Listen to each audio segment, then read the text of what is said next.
So I don't think people realize how stressful it is being a gig worker in 2026. I've been doing gig work for damn near 10 years full time, and this is the worst that I've ever seen. So we have to basically fight with the companies just so that way they could pay us a decent wage for completing deliveries and orders and everything like that, even though we go above and beyond and literally have to shop items a lot of this.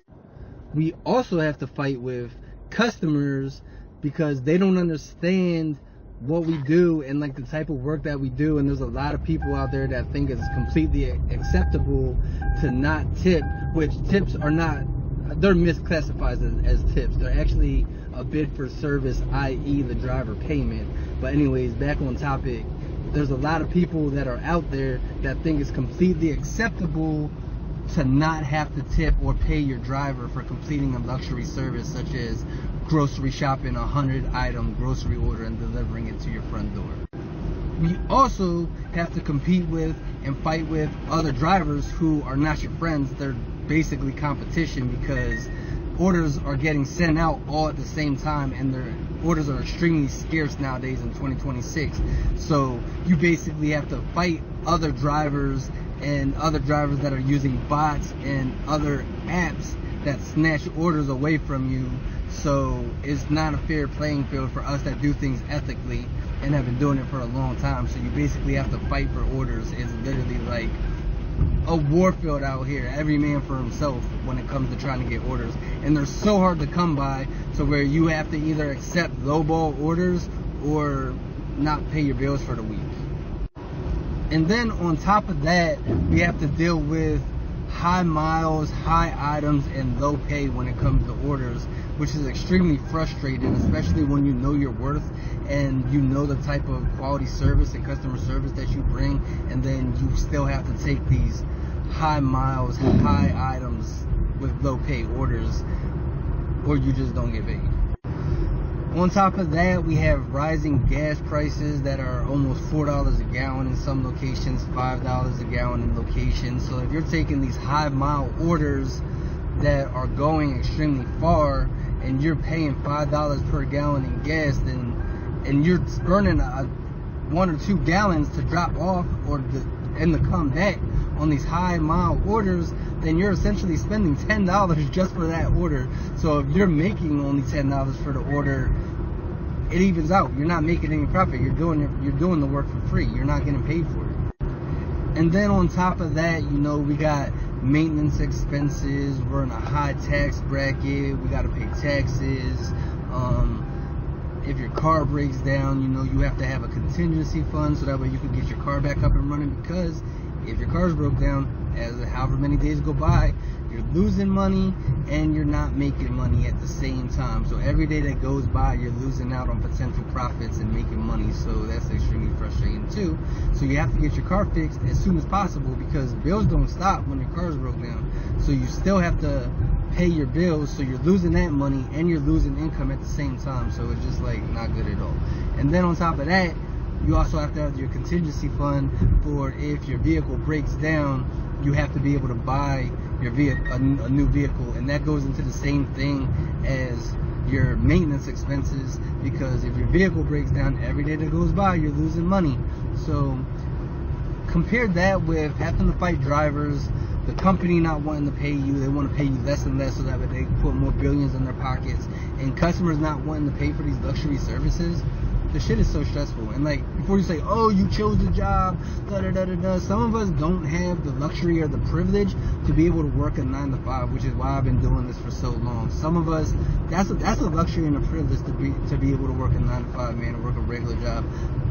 I know, because I've been working and busting my ass since I was 14 years old, and I enjoy doing this. But you shouldn't say because somebody's getting paid less, or they're not getting paid at all, or people think it's not acceptable to not pay them, your main argument shouldn't be, well, you picked that job.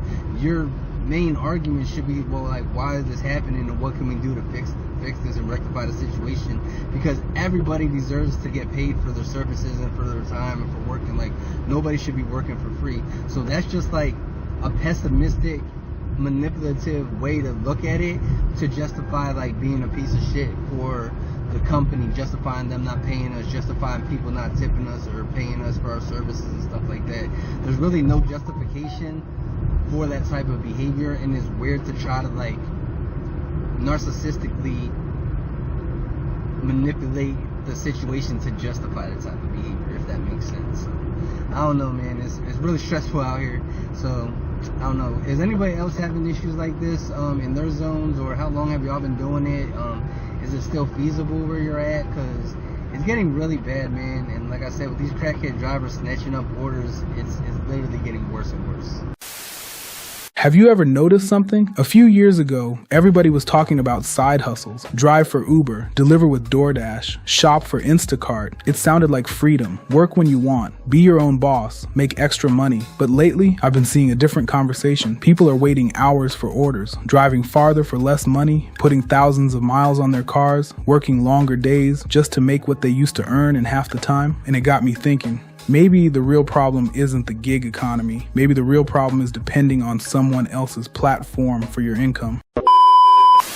Don't get me wrong. For some people, gig work can still be useful. If you need temporary income or you're trying to bridge a financial gap, it can absolutely serve a purpose. But here's the question I started asking myself. What happens when the app changes? What happens when more drivers sign up? What happens when demand slows down? What happens when an algorithm decides you're getting fewer opportunities? When someone else controls the platform, they also control the opportunity. That's a tough position to build your future around. As I got older, I realized something. I wasn't looking for another job. I wasn't looking for another app. I wasn't even looking for another hustle. I was looking for ownership. Ownership of my time, ownership of my skills, ownership of my customers, ownership of my future. Because skills stay with you. Platforms don't. Companies change, markets change, technology changes. But once you learn how to solve real problems, nobody can take that knowledge away. That's why I've become a big believer in investing in yourself before chasing the next opportunity. Learn marketing, learn sales, learn AI, learn software, learn content creation, learn copywriting, learn how businesses actually attract customers. Those are skills you can take anywhere. And once you develop those skills, something interesting happens. You stop asking, what app should I work for? You start asking, what problem can I solve? That question changes everything. Think about it. Every successful business exists because it solves a problem. Someone helps businesses get customers. Someone builds websites. Someone creates software. Someone manages advertising. Someone writes content. Someone designs graphics. Someone teaches, someone consults, someone helps people relocate, someone builds direct mail campaigns. The money follows the value, not the other way around. That's the path I'm personally taking. I'm building software, I'm creating content, I'm writing blogs, I'm learning AI, I'm documenting different business models, I'm testing marketing strategies, and yes, one of those business models is direct mail, not because I believe it's a magic solution, but because I believe it's another legitimate skill and business model worth learning and testing. I'm documenting the process as I go so people can see what's working, what I'm learning, and the adjustments I'm making along the way.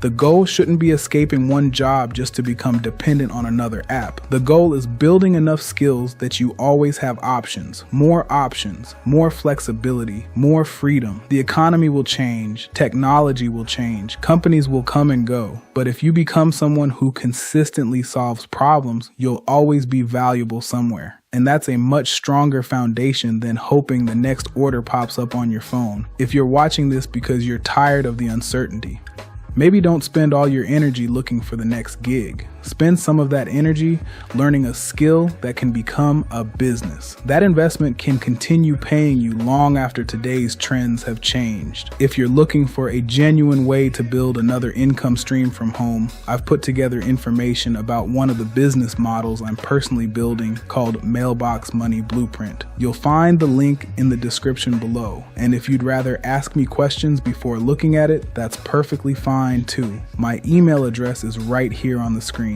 Whether you decide it's for you or not, my goal is simply to share what I'm learning, document the journey honestly, and hopefully help you discover more options for yourself. If that sounds like the kind of content you're interested in, subscribe, follow the journey, and I'll see you in the next video.